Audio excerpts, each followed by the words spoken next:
తిరిగి రథం మీద ఎక్కించుకున్నప్పుడు బయలుదేరాడు మళ్ళీ. ఇక్కడ రథం పడిపోయినప్పుడు ఎలా ఎక్కించుకున్నాడు అమ్మా, ప్రతి వాళ్ళకి చక్క కదండి. రావణాసుడు ఎలా ఎక్కించుకున్నాడు రథం మీదో, సరే అక్కడ ఏదో చెప్పాం. ఇక్కడ ఏం చేశాడు మరి?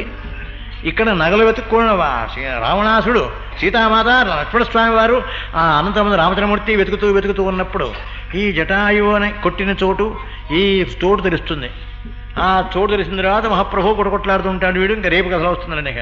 సరే అక్కడ కొడకొట్లాడుతున్నాడు. ఆ సమయంలో వెతుకుతున్నప్పుడు ముత్యాలహారం ఒకటి ఆ మహాతల్లి మెడలోంచి తెగిపోయింది.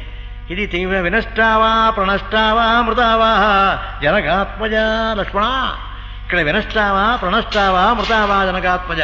ఇక్కడ చచ్చిపోయినా ఉండవలే, రాక్షసుడు ఎవడైనా మింగేసైనా ఉండవలే, లేదా రాక్షస మాయ చేత బలాత్కరించబడి ఉండవలే, లేకపోతే మెడలో ఉన్నటువంటి గొలుసు ఎందుకు దిగిపోతుందిరా అన్నదంతే.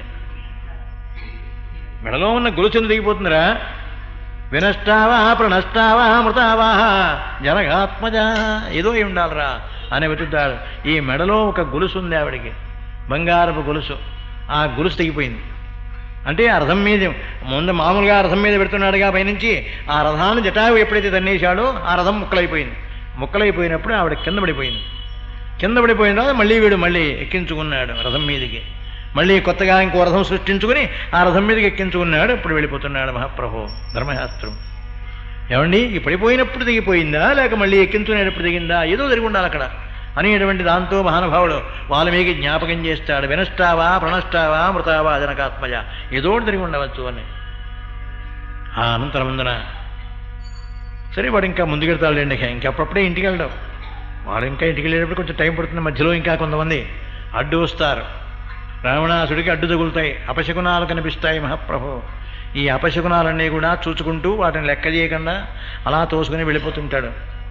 అప్పుడు మళ్ళీ ఇక్కడ రామచంద్రమూర్తి ఆయన అయోధ్యను లంకన చేరితేనే రామచంద్రమూర్తి దగ్గర చేరుతాడు లక్ష్మణస్వామి. ఈయన వెతుక్కుంటూ వచ్చేప్పటికి ఈయన వెళ్ళిపోవడం అయిపోయింది. అప్పుడే ఈవిడ అక్కడి నుంచి ఆయన ఈ వృక్షములన్నింటినీ కూడా మహాప్రభు అయ్యా మీరు చూశారా, నా సీతను మీరు ఎవరన్నా చూశారా అనుకుంటూ ఈయన బయలుదేరుతాడు. మహాప్రభు ఈ సృష్టి మీదే కోపం వచ్చి మహానుభావుడు ఈ సృష్టిని నిలదీసినట్టుగా అడుగుతాడు. మహాప్రభు రాముడు నిలదీసినట్టుగా అడుగుతాడు. ఏమయ్యా ఒక్కరు కూడా నా సీతన గురించి ఒక్కడు ఆడు చెప్పట్లేదురా, ఒక్కడు కూడా సమాధానం చెప్పడం లేదు. చూడరా దుఃఖమాల వాళ్ళు, ఎందుకురా ఈ దుఃఖమాల సృష్టి, తీసేయి సృష్టిని నాశనం చేస్తానంతే. అతి కోపం వచ్చేసి రామచంద్రమూర్తికి. అప్పుడు లక్ష్మణస్వామి అంటాడు, అన్నయ్య అన్నాడు. ఆ మాతగారింటి కాళ్ళు పెట్టుకున్నాడు. నీకు కోపం వచ్చి సృష్టి నాశనం చేస్తావా? ఈ సృష్టికి ఉండేవారు ఎవరన్నయ్యా? ఇక ఈ సృష్టిని నడిపించేవాడెవడు అని పాపం రామచంద్రమూర్తిని అలా నేర్చుకుని బాధపడతాడు. నేర్పుకుంటూ అనంతరం ధర్మశాస్త్రం సరే ఇక్కడ చాలా ఉన్నాయనుకోండి. రేపు ఎల్లుండితో కూడా ఎల్లుండి కూడా ఉంటుందండి ఈ అరణ్యకాండ. ఇంకా రేపు ఎల్లుండి కూడా ఉంటుంది. జటాయు అడ్డం వచ్చాడు.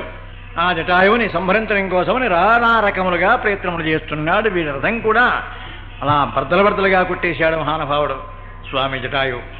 అలా కొట్టేసిందని జ్ఞాంతి న్యాయ ప్రవృత్తస్కి త్రియంచువపి సహాయతాం అబంధానంత గచ్చంతం సోదరోపి విముంచతి. అబంధానంత గచ్చరంతం దౌర్భాగ్యమైనటువంటి భావనతో కనుక అడ్డంగా కనుక నడిస్తే వాడిని తమ్ముడు కూడా వదిలిపెట్టేస్తాడు సమా. అదే విభీషణుడు చేసిన పని. ఆ మహత్తరమైనటువంటి శక్తిగా సమస్తమైనటువంటి జీవకోటికి కూడా ఉపకారం చేసేటువంటి వాడికి మాత్రం త్రియంచువపి సహాయతాం త్రియ జంతువులు కూడా సహాయం చేస్తాయి సమా. ఆ కారణం చేత జటాయు మహానుభావుడు చాలా సహాయం చేయడం కోసమని సీతామాతను రక్షించడం కోసమని రకరకములుగా ప్రయత్నం చేస్తున్నాడు పాపం. అలాగే శిఖరము తవ్వేసి వీడి కిరీటమును కొట్టేశాడు. అలాగే చేతిలో ఉన్నటువంటి ఖడ్గం ధనస్సు రావణాసురుణ్ణి కేవలం నిశ్చేష్టుణ్ణిగా చేసేశాడు మహాప్రభు. నిశ్చేష్టుడైపోయినాడు రావణాసుడు. అయిపోయిందిరా, నువ్వు యువకుడివి, నేను ముసలాండిరా. 60 వర్ష సహస్రానే, నాకు 60,000 సంవత్సరాలున్నాయిరా, కాసుకోరా అన్నాడు మహాప్రభు. అలా నెత్తి మీద తన్నేస్తున్నాడు. అలా పెడుతున్నాడు, ఇలా తన్నేస్తున్నాడు మహాప్రభు. ఇక వాడి బాధ పడలేక మహాప్రభు ఇక నా వల్ల ఏం కాదండో అనుకుంటున్నాడు. రావణాసుడు పాపం అలా ఖిన్నుడైపోతున్నాడు. అలా ఖిన్నుడైపోతుంటే అలా ఒక్కసారి చివరికి వెళ్ళి రథాన్ని తన్నేశాడు. ఆ రథమే ముక్కలైపోయింది మహాప్రభు. రావణాసుని యొక్క రథం ఆ ముక్కలైపోయిన తర్వాత ఆ రథం మీద వాళ్ళంతా కింద పడిపోయినారు. దాంతోపాటు సీతామాత కూడా కిందకు పడిపోయినారు. నిన్న అక్కడ కథ సమాప్తం చేశాను. ఇతరమైనటువంటి కథావృత్తాంతములు ఏవో రకరకములుగా అవి చెప్పుకొస్తూ చివరికి వచ్చేప్పటికి మాత్రం కథ అక్కడ సమాప్తం చేశాను. శ్రీ రామచంద్రమూర్తి కటాక్షంతో కథా ప్రారంభం చేస్తున్నాను. అప్పుడే వేడొచ్చేసింది మహాప్రభు. దీని మీద నీళ్లు పోయలేదల్లే ఉంది వాళ్ళ. అప్పుడు పోస్తే ఎలా ఉందండి మహాప్రభు? అనంతరమున ఆ సీతామాత వెంటనే ఆ జటాయువును ఒక్క పర్యాయం అలా కౌగలించుకున్నారట. తాత, నాన్న అనే మామగారు తండ్రి సమానం, తండ్రితో సమానుడు మామగారు కూడా. ఆ కారణం చేత తన తండ్రి అనేటువంటి భావన చేత ఒక్క పర్యాయం దాన్ని కౌగలించుకుని, చూశావా నాన్న, నా వల్ల నీకు కూడా ఎంత కష్టం కలిగిందో చూశావా, దౌర్భాగ్యమైనటువంటి దుష్టులైనటువంటి దుర్మార్గులు ఇంతవరకు పరిపాలన చేస్తున్నారు కనుక వారి వల్ల ఇటువంటి ఇబ్బందులు కలుగుతాయి నాన్న. ఆ కారణం చేత నాన్న, కేవలం రామచంద్రమూర్తి యొక్క దర్శనం కోసమని నీవు కూడా ఆనాటి నుంచి కూడా మహాప్రభో మాకందరికీ సహాయం చేస్తానని, మా కోసం ఏమైనా అర్పిస్తానని మాట ఇచ్చావే, ఆ మాట ప్రకారం నిలబడ్డావు మహాప్రభో. కానీ నేను మాత్రమే దౌర్భాగ్యమైనటువంటి దుస్థితినటువంటి మానవ జాతిలో వాడిని. నేను ఇంచేత నాకు మాత్రం నాకు తగినటువంటి సౌభాగ్యం అనేది లేదు మహాప్రభో. ఆ కారణం చేత తగినటువంటి యోగ్యమైనటువంటి గుణములు కలిగినటువంటి భర్త కూడా దగ్గర లేడే మహాప్రభో. నా గతి ఏమిటి, నా గతి ఏం కావాలి అంటున్నారు పాపం. ఆ మహానుభావుని కౌగలించుకుని అలా ఏడుస్తున్నారు. ఆ సమయంలో రావణాసుడు అలా ఒక్క పర్యాయం సీతామాతను లాగి మళ్ళీ రథం మీద ఎక్కించుకున్నాడు. అక్కడ ధర్మశాస్త్రం రాశారు, ఏమండి సీతామాతను ముట్టుకున్నాడా అని. సీతామాతను ఇక్కడే ముట్టుకుంటే లంకలో ముట్టుకోవడానికి అభ్యంతరం ఏమిటి? లంకలో మాత్రం దూరంగా కూర్చోబెట్టుకునే మాట్లాడాడు కానీ లంకలో ముట్టుకున్నట్టుగా మాత్రం లేదు. ఏం చేత, ఎందుకని ఇక్కడ మాత్రమే ముట్టుకున్నాడు అంటే పరమార్థం ఏమిటి ఇక్కడ అనేటువంటి ధర్మశాస్త్రం కోసమని ఆ మహేంద్ర తీర్థ వ్యాఖ్యానంలో రాశాడు మహాప్రభుదానికి. తీర్థీయ వ్యాఖ్యానం, మహేంద్ర తీర్థ వ్యాఖ్యానం అని 2 వ్యాఖ్యానాలు ఉన్నాయి. గోవిందరాదీయం అది 3వది. అలా 3 రకములుగా వ్యాఖ్యానాలు ఉన్నాయి ఈ కేవలం రామాయణంలో. ఈ 3 గోవిందరాది, ఆ గోవిందరాదీయ వ్యాఖ్యానం అది వేరు, ఆ అనంతరం సుతీర్థ వ్యాఖ్యానం వేరు, అలాగే మహేంద్ర తీర్థ వ్యాఖ్యానం వేరు. ఆ మహేంద్ర తీర్థ వ్యాఖ్యానంలో రాశాడు మహాప్రభో, దీనికి ధర్మశాస్త్రం ఎలా ఉంటుందో తెలుసా అన్నాడు. ఏమిటి ఆ ధర్మశాస్త్రం అంటే, కేవలం సీతామాత విపత్తులో ఉన్నారు, అంతేకాదు దేహజ్ఞప్తి కూడా లేకుండా ఉన్నారు. దేహజ్ఞప్తి కూడా లేకుండా ఉన్నారంటే మరి విలపిస్తున్నారు కదండి అని కాదు. కేవలం రావణాసుడంటే హితవు కానీ రావణాసుడు ఉన్నాయటువంటి ఒక భావన కానీ కూడా లేదు ఆ తల్లికి. రావణాసుడి మీద ఒక భావన కూడా లేదు ఆ సమయంలో. కేవలం తండ్రి గారితో సమానమైనటువంటి ఆ తండ్రి గారి యొక్క అన్నగారు, తాతగారు, మామగారి యొక్క స్నేహితుడు అయినటువంటి ఆ జటాయు పాపం దూరమైపోయినాడే, అతనికి కూడా పాపం ఏదో ఇతరమైనటువంటి ఇబ్బంది కలుగుతోంది వీడి వల్ల అనేటువంటి బాధ తప్ప ఇతరమైనటువంటి కారణాలు ఏమీ కూడా కనపడలేదు కనుక ప్రస్తుతం దేహజ్ఞప్తి లేదు ఆవిడికి. దేహజ్ఞప్తి లేని స్థితిలో ఉన్నారు, కేవలం ఉన్మాదావస్థలో ఉన్నారని రాశాడు మహాప్రభో. ఉన్మాదావస్థ అంటే కేవలం పిచ్చెక్కినట్టుగా కేవలం రామ రామ అనుకుంటూ రామచంద్రమూర్తినే స్మరించుకుంటూ ఇతరమైనటువంటి బాధల కోసమని కేవలం రావణాసుని బాధ పడలేక అలా రకరకములుగా పాపం విలపిస్తున్నారు. ఆ కారణం చేత కేవలం ఉన్మాదజో వికారోవా శాతయం మృగదృష్టిగా. కేవలం ఉన్మాదం అంటే పిచ్చి కాదు, ఇతరమైనటువంటి భావన కూడా మానవుడికి ఎప్పుడూ దేని యందు భావన కలుగుతుందో అది కూడా ఒక ఉన్మాద లక్షణమే. ఆ ఉన్మాద లక్షణం కూడా గనక ఉన్మాదమైనటువంటి లక్షణమే కలుగుతోంది కనుక ఇక్కడ దేహజ్ఞప్తి లేదు కనుక రావణాసుడు స్పృశించిన కారణం చేత నిన్ననో కథ చెప్పాను కదా, ఆ కథరీత్యా కూడా కేవలం రావణాసుడికి కుమార్తె వరసే అవుతుంది కనుక సీతామాత తాను స్పృశించినప్పటికీ మాత్రం దోషం లేదు సుమా అనే కారణం చేత ఆ మహానుభావుడు వీడు మాత్రమే స్పృశించాడు. రావణాసుడికి మాత్రం ధర్మం తెలియదా? వాడికి కూడా ధర్మం తెలుసు కనుక ఆ కారణం చేత ఏమైనా సరేనని పాపం ఆ స్పృశించి ఆ సమయంలో మరి ఆ సమయంలో స్పృశించి పైకెక్కించుకోకపోతే విరిగిపోయినటువంటి రథం, పగిలిపోయినటువంటి రథం కోసమని కొత్త రథాన్ని మళ్ళీ అప్పుడప్పుడే వాడు సృష్టించుకున్నాడు కదా రావణ బ్రహ్మ. దాని మీదకి ఎక్కించుకోకపోతే ఎలాగండి? ఆ కారణం చేత దాని మీదకి వెంటనే ఎక్కించుకున్నాడు. మరీ బయలుదేరాడు మహాప్రభో. అంటే సీతామాత సమస్తమైనటువంటి జీవకోటికి అందరికీ కూడా సీతాంహరతి రావణ, సీతాంహరతి రావణ, రావణాసు సీతను అపహరించుకుపోతున్నాడు, మీరైనా వెళ్ళి చెప్పండి. ఏం గోదావరి రమ్య, ఈ సమస్తమైనటువంటి గోదావరి నదీ తీరం ఉంది మహాప్రభో, ఈ గది గోదావరినా మా చెప్పు తల్లి అంటున్నారు. సూర్యభగవానుడు చెప్పమంటున్నారు, సమస్తమైన జీవకోటిని కూడా చెప్పమంటున్నారట. కానీ ఈ జీవకోటి యావత్తు రావణాసురుడిని చూసి భయపడ్డాయి. భయపడిపోయి ఏదీ కూడా మాట్లాడడం లేదు. నేను చెబుతానని కానీ నేను అలాగే చెబుతాను సౌజ్ఞ చేయడం కానీ ఒక్కటి కూడా సమాధానం చెప్పడంలే. ఆ కాలం ఆవిడ మాత్రం సీతాంహరతి రావణ, ఆవిడ యొక్క ఆవేదన మాత్రం అలాగే ఉంది కనుక సీతాంహరతి రావణ అనుకుంటూ కొంత దూరం వెళ్ళిపోయిన తర్వాత అక్కడి నుంచి ఒక్క పర్యాడం చూచారట. పరిసర ప్రాంతం అంతా కూడా ఒక్కసారి అలా చూచారట. ఆ పరిసర ప్రాంతం చూస్తే ఎక్కడ మనుషులు ఉన్నట్టుగా లేదు, అంతా అయిపోయింది, దాటిపోయినారు. అప్పుడే మహావేగంతో వెళ్ళిపోతున్నాడు కనుక రావణ బ్రహ్మ ఆ మహావేగంతో వెళ్ళిపోతున్నాడు. అనంతరమందరూ పాపం మహాతల్లి ఆ ప్రాంతమునకు వెళ్ళిపోయినారు. నిర్మానుష్యమైన ప్రదేశానికి వచ్చానురా, ఇక్కడ సీతాంహరత రావణ అని చెప్పుకోవాడు కూడా చెప్పుకునేటువంటి వృక్షకోట కానీ జీవకోట కానీ ఏదీ లేదురా. ఆ కారణం చేత ఇక్కడ మాత్రం ఎవరితోనూ చెప్పుకుని లాభం లేదురా అనుకున్నారు. రావణ అని ఒక పర్యాయం అడిగారు. రావణ, కేవలం నన్ను అపహరిస్తున్నావే, ఇది కేవలం నీ మృత్యువుకి మాత్రమేరా. నీకు కాలం దగ్గరికి వచ్చి మృత్యుదేవతని పిలుచుకుంటున్నావు తప్ప అంతకు మించి ఏం లేదురా. చతుర్దశ సహస్రాన్ని రక్షసాం భీమకర్మణ 14,000 మందిని రామచంద్రమూర్తి ఆ జనస్థానం సంహరించారే, కరదూషణ త్రిశరాదులను కూడా సంహరించారే. అటువంటి మహానుభావన యొక్క పరాక్రమమైనా నువ్వు దృష్టిలో పెట్టుకుంటే నన్ను మాత్రం వదిలిపెట్టేశారా. సీతామాత దగ్గర రామచంద్రమూర్తి వద్దకు మాత్రం నన్ను పంపాయి. అలా పంపించావా ఇంకా నీవు కొంచెం జీవిత శేషమైనా బ్రతుకుంటావు. దౌర్భాగ్యమైనటువంటి అనేకమైనటువంటి శాస్త్రం చదువుకున్నాను, అనేకమైనటువంటి భావములు నాకు తెలుసు, అనేకమైన ధర్మములు తెలుసు. ఎందుకురా తెలుసు? ఆచరణ లేకపోయినా తెలిసింటే మాత్రం ప్రయోజనం ఏముంది? ధర్మశాస్త్రం చెప్పారు మహాతల్లి. అంటే ఆచరణ లేనిదే తెలిసి ఉన్నా కానీ ప్రయోజనం లేదు. ఎప్పుడు కూడా ధర్మశాస్త్రం తెలిసి ఉండవచ్చు, అనేక రకమైనటువంటి విషయములు కూడా తెలియవచ్చు, కానీ తెలిసిన దాన్ని ఆచరించవలే. ఆచరిస్తే మాత్రమే ధర్మం, ఆచరించడం మాత్రం మానేస్తే లేదురా. ఆ కారణం చేత ఇక్కడి నుంచి కేవలం సీతామాత చెప్పింది కానీ రావణాసుడు మాట్లాడింది కానీ సృష్టికి సమాజమునకు మాత్రమే పనికొస్తుంది. సమాజమునకు మనకు వచ్చే విషయాలు మాట్లాడారు.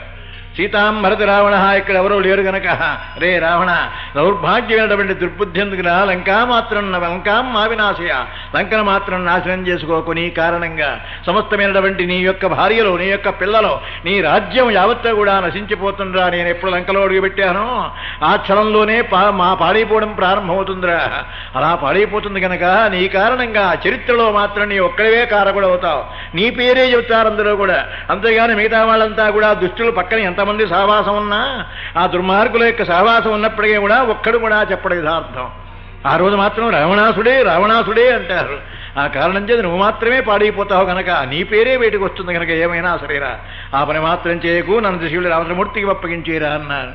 వాడు ఏమీ మాట్లాడడం లేదు మహాప్రభు, ఏమీ మాట్లాడడం వాడు. నన్ను కుదిశీలు అప్పగించురా, కేవలం లంకా సామ్రాజ్యం ఎందుకురా పాడు చేసుకుంటా ఉంటున్నారు. అయినప్పటికీ కూడా మాట్లాడడంలా. సమర్థక్కలు మే భర్త, నా భర్త గారు చాలా సమర్థుడురా, కేవలం పరివ్రాజిక వేషంలో వచ్చి మాత్రమే నన్ను మోసగిస్తావా? మోసగించి తీసుకెళ్లిన వాడు ఎప్పుడూ కూడా జీవితంలో బాగుపడరా. స్త్రీని మోసగించినటువంటి వాడు మాత్రం ఎప్పుడూ కూడా జీవితంలో బాగుపడ్డ సందేహం లేదు అని ఒక ధర్మాన్ని జ్ఞాపకం చేశారు మహాతల్లి. ఆ కారణం చేత ఏమైనా సరేరా, నువ్వు మాత్రం పాడైపోతావు అంటున్నారు పాపం మహాతల్లి. ఇక్కడ ఓ ధర్మం రాశాడు, ఆ సుతీర్థుడు మాత్రం రాశాడు అక్కడ ఓ ధర్మాన్ని. ఎందుకని ఏమండి, సీతామాత ఇప్పుడు మాత్రమే ధర్మాలు చెబుతున్నారా? బయలుదేరిన సమయంలో మాత్రం ధర్మాలు లేవా? అలాగే మధ్యలో కూడా ఆవిడ యొక్క శక్తి సామర్థ్యములు ఏమైనా ఉంటే చూపించవచ్చు కదా. అవి మానేసుకుని కేవలం మానవ రూపంతోనే, మానవ వాక్కుతోనే ఇప్పుడు మాట్లాడుతున్నారు. ఒక్కసారి ఆదిశక్తి కనుక మహాతల్లి ఒక్కసారి కనుక అలా విజృంభించి నిజ రూపాన్ని చూపించిందంటే వీడెప్పుడూ అయిపోతాడు. ఏమండి, రావణాసుడు ఎప్పుడో మరణిస్తాడు దెబ్బతో, అడిలిపోయి వెంటనే ప్రాణం వదిలిపెట్టేస్తాడు కదా. ఆ పని ఎందుకు చేయలేదు? లక్ష్మీదేవి కదా, సాక్షాత్ లక్ష్మీ కదండి ఆవిడ. లక్ష్మీదేవి అయినప్పుడు నిజరూపాన్ని ఒక పర్యాలం చూస్తే, వికృతమైనటువంటి రూపాన్ని కనుక చూపిస్తే అప్పుడైనా ఏదైనా జరగవచ్చు కదా. ఆ పని ఎందుకు చేయలేదు అని దాని మీద ఆన్సర్ ప్రశ్న రాశాడు మహాప్రభు. సుదీర్ఘ వ్యాఖ్యానం. అలాగే గోవిందరాజయంలో కూడా ధర్మశాస్త్రం రాశారు దాని గురించి. ఆ గోవిందరాజయంలో ధర్మం రాశాడు ఏమని, కేవలం రామచంద్రమూర్తి మాత్రం ధర్మశాస్త్రీత్యా ఆయన కేవలం మానవుడుగానే ఉన్నాడు. అంతేకాదు మానవత్వమునే అవలంబించాడు. మానవత్వమునే అవలంబించకపోతే రావణాసుడు మరణించడు కనుక విష్ణుమూర్తి అయినా సరే, అవతారమూర్తి అయినా సరే రావణ సంహారం కోసమని రాముడు అలాగే ఉన్నాడు. అలాగే ఉన్నప్పుడు మాత్రమే కేవలం భర్తగారు కూడా అనుకూలంగానే ఉండాలి తప్ప కేవలం భర్తగారిని విపరీతంగా తాను కొత్త విశేషములు చూపిస్తూ భర్తగారి కన్నా గొప్పది అనే భావన ఎక్కడా కూడా రాకూడదట. అందుకోసం అది పాతివర్త్య ధర్మం కాదు. అందుకోసమని భర్తగారికి అనుకూలంగానే ఉన్నట్లుగా సంచరిస్తూ, అందుకోసమే ఆ మామూలు తను కూడా మానవ రూపంతోనే ఉన్నారట. ఆ కారణం చేత తనకు శక్తులు ఉన్నప్పటికీ ఒక్క శక్తిని కూడా చూపించకుండా ఆ పరమాత్మ యొక్క స్వరూపాన్ని మాత్రమే స్మరించుకుంటూ ఆ రాముడు సమర్థక్కలు మే భర్త రావణం హంత మహాహవే, రావణాసురుని యుద్ధం అంటూ వస్తే రావణాసురుని సంహరించడానికి నా భర్త గారు చాలా సమర్థుడు. మమైవ దుష్కృత ఇంకించిత వహదస్తి న సంశయ, నేను చేసుకున్న పాపం అలా చాలా గొప్పది కనుక పాపాన్ని అనుభవించవలసింది కనుక కేవలం వీడి చేతుల్లో పడి ఇలా బాధపడుతున్నాను కానీ కేవలం అంతకన్నా ఏం లేదనుకున్నారు. అంటే సమాజమునకు ఏం నేర్పాడు తెలుసా? మమైవ దుష్కృత ఇంకించిత మహదస్తి న సంశయ, ఏదైనా కష్టం కలిగితే ఈ కష్టాన్ని వాడు కలిగించాడు వీడు కలిగించాడు అని అనుకుంటూ వాడిని వీడిని మాత్రం కర్తలుగా పెట్టుకోకు. ఆ కారణం చేత వాడిని వీడిని నిందించడం మానే. వీడి వల్ల వచ్చింది నాకు, వీడి వల్ల వచ్చింది అనుకుంటూ ఎవరినో ఒకరిని కారకుడిగా పెట్టుకుని కేవలం వాణ్ణి స్మరిస్తూ వాణ్ణే ద్వేషిస్తూ ఉంటాడే, ఆ పని మాత్రం ఎప్పుడూ కూడా చేయవద్దు, చేయకూడదు అని ధర్మశాస్త్రాన్ని మహాతల్లి సీతామాత జ్ఞాపకం చేశారు. సమర్థక్కలు మే భర్త రావణం హంతమాహవే. యుద్ధమంటూ వచ్చితే రావణాసుని సంహరించడానికి నా భర్త సమర్థుడే, కానీ ఇప్పుడు మాత్రం ఆ పని జరగలేదు అంటే మమైవ దుష్కృత ఇంకించిత మహదస్తి న సంశయ. నేను చేసుకున్న పాపం చాలా మిగిలి ఉంది కనుక ఆ పాపాన్ని అనుభవించాలి కనుక, అనుభవిస్తే గానే చేసినటువంటి కృతం కర్మ శుభాశుభం, తాను చేసినటువంటి పని శుభమైనా అశుభమైనా దాన్ని అనుభవిస్తే తప్ప దాని యొక్క శక్తి సామర్థ్యములు తగ్గిపోవు. ఆ కారణం చేత ఏమైనా సరే నేను అనుభవించవలసిందే గనక సమర్థక్కలమే భర్త రావడం మంతమాహవే.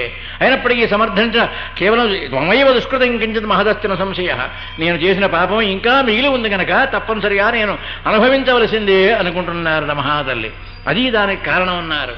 తను ఏ రూపాన్ని చూపించకుండా భయంకరమైనటువంటి రూపాన్ని ఎక్కడా కూడా అనుగ్రహించకుండా మహాతల్లి కేవలం అలాగే ఉండిపోయినారు సుమా. పరమార్థం అక్కడి నుంచి ఇంకా ముందుకు వెళ్ళిపోతున్నాడు పాపం రావణ బ్రహ్మ. ఇదిగో ఇవే పర్వతములు చూశావా సీత అన్నాడు. ఇవే పర్వతములు, ఇది దాడితే ఇక్కడి నుంచి ఇక సముద్రం, ఈ సముద్రం దాడితే సముద్ర మధ్యలో ఉంది తత్ర లంకేతి నగరి. లంకా సామ్రాజ్యం అనేది అక్కడ ఉంది. నా పట్టణానికి నీ భర్త రాలేడు, ఎవరో కూడా రాలేరు. యక్షయ కిన్నర కింపురుష సిద్ధ సాధ్యాదులు ఎవరూ కూడా ప్రవేశం లేదు లంకా సామ్రాజ్యమునకు. అందుకనే స్వామి హనుమంతుడు కూడా అంటాడు సుందరకాండలో, ఈ లంకాపట్న సామ్రాజ్యమును చూసి దేవైరపి సుధార వాయురప్యత్ర నజ్ఞాతచరేది మతిర్మమ. గాలి కూడా రావణాసు లేకుండా వేతడానికి వీల్లేదు. అబ్బా, అంత బందోబస్తు అయినటువంటి పట్టణం లంకా సామ్రాజ్యం. ఓహో, ఆ కారణం చేత ఇక్కడికి మాత్రం ఎవరు వస్తారు, వచ్చి ఏం చేస్తారు? మమైవ దుష్కృతం కించిత్ మహదస్తిన సంశయ. నేను చేసినటువంటిదే అనుకుంటున్నాడు పాపమ స్వామి హరమ. ఆగత్యాపై హరయో భవిష్యంత నరుద్ధకా. కోతులు వచ్చి మాత్రం ఏం చేస్తాయి? ఊరు నలుగురు కోతులే వస్తారు. ఎవరొస్తారు? కోతులు ఎవరొస్తారు? అంగదుడు వస్తాడు, కాకపోతే ఆ మహానుభావుడు ఈయనొస్తాడు జాంబవంతుడు, అలాగా అనంతరమందున సుగ్రీవుడు వస్తాడు ప్రభు గనక. నేను వచ్చాను అంతే, నలుగురు తప్ప మరెవరికి కూడా ప్రవేశం లేదే. ఆగత్యావైహ హరయో భవిష్యంతు నిరుద్ధగా. వచ్చి మాత్రం ఏం ప్రయోజనమురా? నహి యుద్ధేన వైలంకా శక్త్యాదేతుం సురైరపి. దేవతలంతా కట్టకట్టుకొస్తే మాత్రం లంకను ఏం చేస్తారా? లంకను ఏమీ చేయలేరు అనుకున్నాడు. ఆగత్యాపి మహాబాహో కెంకరిష్యతి రాఘవ అన్నాడు. రాముడొచ్చి మాత్రం ఏం చేస్తాడు అన్నాడు. దుఃఖమాల బుద్ధి ఇలా పడుతోంది ఏమిట్రా?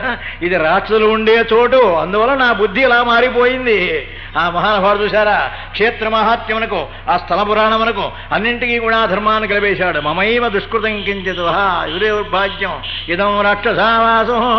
ఇది రాక్షసులు ఉండే చోటు కనుక రాముడొచ్చి మాత్రం ఏం చేస్తాడు? నువ్వు వచ్చి ఏం చేస్తావురా? అసలు నువ్వు వచ్చైనా ఇక్కడ సీతామాత బ్రతికుందో లేదో అసలు చూసావా? చూడలా, బయట నుంచే అప్పుడే ఇవన్నీ కూడా అనుకుంటూ ఉంటాడు మహానుభావుడు. అంటే మనస్సు కనుక, హనుమంతుడు అంటే మనస్సే పాత్ర. ఆ కారణం చేత మనస్సు అనేది ఎప్పుడూ కూడా రకరకములుగా ఆలోచన చేస్తూనే ఉంటుంది. దిక్కుమాల మనస్సు దాన్ని పంపించారా దానికి ఎక్కడా కూడా అడ్డు లేకుండా పెడుతూ ఉంటుంది. దాన్ని ఎప్పుడు కంట్రోల్ చేయడం? ఉత్తర క్షణంలో కంట్రోల్ చేయొచ్చు. మనసై మమైవ దుష్కృతం కించిత్ మహదస్తిన సంశయ అన్నారే. ఆ కారణం చేత భగవద్గీతలో కూడా మహానుభావుడు అంటాడే, ఆ మనస్సుని మాత్రం అలా కంట్రోల్ పెట్టడం చాలా వాయోరివసు దుష్కరం. గాలిని పట్టుకోవడం ఎంత తక్కువ, ఎంత కష్టమో, అలాగే గాలిని పట్టుకున్నాను రా చేత్తో ఆపేశాం అని చెప్పుకుంటే ఎంత అబద్ధమో. మనో దుర్నిగ్రహం చలం అభ్యాసేన తు కౌంతేయ వైరాగ్యేన గృహ్యతే.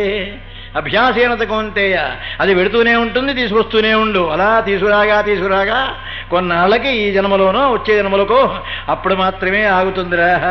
అంతేగాని కేవలం అమాంతంగా కంట్రోల్ పెట్టేస్తానంటే ఇది కబుర్లు చెప్పడమే. ఎవడూ కంట్రోల్లో పెట్టిన వాళ్ళు లేడు. ఇలా జపం చేస్తూనే ఉంటాడు, వెళ్ళిపోతూ ఉంటుంది. దాని ఇష్టం. ఇక దాన్ని మాత్రం ఆపేవాడు ఎవడూ లేడు, మనస్సుని కంట్రోల్ చేసేవాళ్ళు లేడు. అందుకనే మనస్సు మాత్రం చాలా తీవ్రమైనటువంటిది. అంటే ప్రతి విషయం కన్నా సమస్తమైనటువంటి జీవకోటిలో అనేక రకమైనటువంటి ఇబ్బందులు ఉన్నప్పటికీ కూడా తీవ్రంగా వెళ్ళిపోతూనే ఉంటుంది. వాయోరివసు దుష్కరం. కేవలం గాలిని కనుక గుప్పెట్లో పెట్టుకున్నానంటే ఎంత ధర్మమో, కేవలం ఇది కూడా అంతే.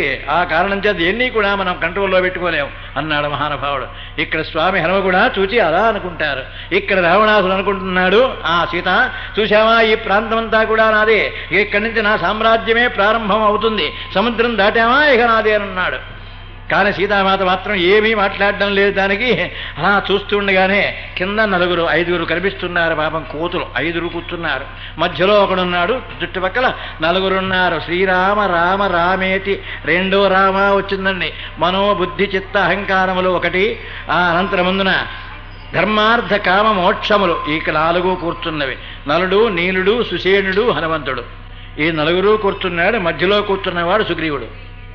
ఈ 4 కూడా కొండ మీద కూర్చుని ఉన్నారు. 5 కూడా ఆ కూర్చుని ఉండగానే ఓహో వీళ్ళకైనా కనీసం కొంచెం గుర్తైనా పడేస్తే వాళ్ళైనా రామచంద్రమూర్తికి చూపిస్తారేమో అని వాళ్ళని చూడగానే ఒక అభిప్రాయం కలిగింది. ధర్మార్థ కామ మోక్షములు, ధర్మము అర్థము కామము, నలుడు నీలుడు సుషేణుడు, మోక్షం అనేది మాత్రం హనుమంతుడు. అందుకనే హనుమ అంటే హనుమ అంటే క్రింద పదవి లావుగా ఉన్నవాడే హనుమంతుడు. హనుహు అంటే పెదవి, కింద పెదవి కనుక లావుగా ఉంటే వాడు మంత్రశాస్త్రజ్ఞుడు. సమస్తమైనటువంటి మోక్షములకు కూడా మార్గమును చూపించేవాడు హనుమ. హనుమకు కింద పెదవి లావుగా ఉంటుంది కానీ పై పెదవి మాత్రం లావుగా ఉండదండి. ధర్మశాస్త్రం రామచంద్రమూర్తికి అలాగే ఉంటుందట, కేవలం ఆ కింద పెదవి మాత్రమే లావుగా ఉంటుందట. ఆ ఇద్దరికే, రాముడికి హనుమంతుడికే ఉంటుందండి అలాగూ, మిగతా వాళ్ళకు ఉండదు. ఈ మూతంతా ఎర్రగా చేస్తున్నాడు మన వాళ్ళు, ఏదో కొట్టారంటారు, లేకపోతే ఇది ఉంటారు, రకరకాల వదిలేండి, వాడి సంగతి మనకద్దు. ఆ కారణం చేత హనుమ అంటే కేవలం హనుహు అంటే, అందుకనే సుందరకాండలో హనుమాని వాడతారు తప్ప ఆంజనేయ అనే పదం ఎక్కడా లేదు. మొత్తం కాండంతా తిరిగేసినా సరే, ఎక్కడ చూసినా సరే హనుమానే పదం తప్ప వాయునందనుడు కానీ, కేసరీనందనుడు కానీ, లేకపోతే ఇంకో రకమైన పేర్లు కానీ, ఆంజనేయ స్వామిని కానీ ఎక్కడా లేదండి మహాప్రభు. ఆంజనేయ స్వామికి ఎప్పుడూ కూడా ఆంజనేయ స్వామి అనే పదం కేవలం బయట వాడుకునేది తప్ప హనుమంతుడనే వాడుకోవలే, హనుమాని వాడవలసింది. అందులో హనుమే అక్కడ కూర్చున్నాడు. ఈ 5 కూడా అక్కడే ఉన్నారు కనుక వెంటనే ఆ చీర చెంగు చించేసి అమాంతంగా దానిలో మూట కట్టేసి నగలు అలా పడేశారట. ఏమండి ఇది రావణాసుడు చూడలేదా అనే ధర్మశాస్త్రం. ఏమండి వాడు చూడలా కాదు, వాడు ఎప్పుడూ కూడా రాముడు ఎప్పుడొచ్చేస్తాడేమో అని ఆ దృష్టిలోనే ఉన్నట్ట. రాముడు వచ్చేస్తాడేమో, మనని ఆపేస్తాడేమో, ఎలాగైనా లంకకి వెళ్ళిపోవాలి, ఎలాగైనా లంకకి వెళ్ళాలి అనే ప్రయత్నంలోనే ఉన్నాడు కనుక వాడి చూపు ముందే ఉంది తప్ప సీతామాత చీరే చించేసిందో, మూట కట్టిందో, ఎక్కడ పడేసిందో మాత్రం వాడికి ఆ దృష్టి లేనే లేదుట అని దానికి వ్యాఖ్యానం రాశాడు మహాప్రభు. ఆ వ్యాఖ్యానంలో రాశాడు ధర్మశాస్త్రం. ఆ కారణం చేత వాడికి ఆ భావనే లేదు కనుక, ఆ ఇచ్చే లేదు కనుక అలా మూడబడేశారు. అనంతరం ముందు ఆ మహాతల్లి సముద్రం దాటింది.